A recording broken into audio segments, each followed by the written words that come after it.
अस्सलाम वालेकुम। जैसा कि सूरह फ़ातिहा की बात चल रही थी और हम थे पहली आयत पर अल्हम्दुलिल्लाहि रब्बिल आलमीन। इस आयत में हमने बहुत सारी चीज़ों को जाना।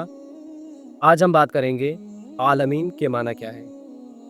आलमीन का माना है जो कि आलम की जमा है, यानी कि आलम का प्लूरल है,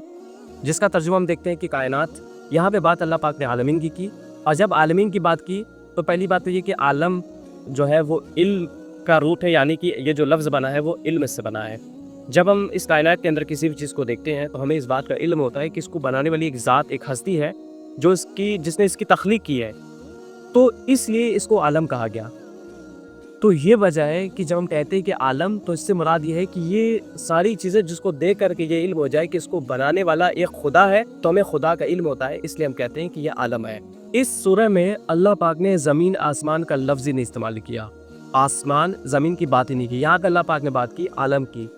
और इस आयत के अंदर अल्लाह पाक ने अगर आलम की बात की तो उससे मुराद ये है कि तमाम सोसाइटीज़ जो बस्ती है, तमाम कल्चर्स जो हम देखते हैं और तमाम जो जनरेशंस जो पीछे जो आगे चली गई, जो बाद में आएगी और जो इस वक्त मौजूद है, उनकी बात की जा रही है। तो इससे पता चलता है कि अल्लाह जो है वो रब नहीं है सिर्फ मुसलमानों का, बल्कि वो रब है, बौद्ध का भी रब है, वो क्रिश्चियन का भी रब है, वो यहूदियों का भी रब है, वो रब है हिंदुओं का भी रब है, वो आदिवासियों का भी रब है, वो तमाम लोगों का रब है जो इस ज़मीन पर किसी भी खित्ते में पाए जाते हैं, वो किसी सोसाइटीज़ के हों, किसी भी कल्चर्स के हों और किसी भी जनरेशंस में वो आए हों। अगर आप देखें सूरह फुरकान की पहली आयत है, अल्लाह पाक ने फरमाया कि तबारकल्लज़ी, बाबरकत ज़ात है वो जिसने नज़्ज़लल फ़ुरक़ान, जिसने नाजिल किया फ़ुरक़ान को, यानी कि कुरान करीम को, आला अब्दी, अपने बंदे पर, यानी कि हज़रत मोहम्मद सल्लल्लाहु अलैहि वसल्लम पर, लियकून लिल आलमीन नज़ीरा, ताकि वो हो जाए डराने वाला आलमीन को।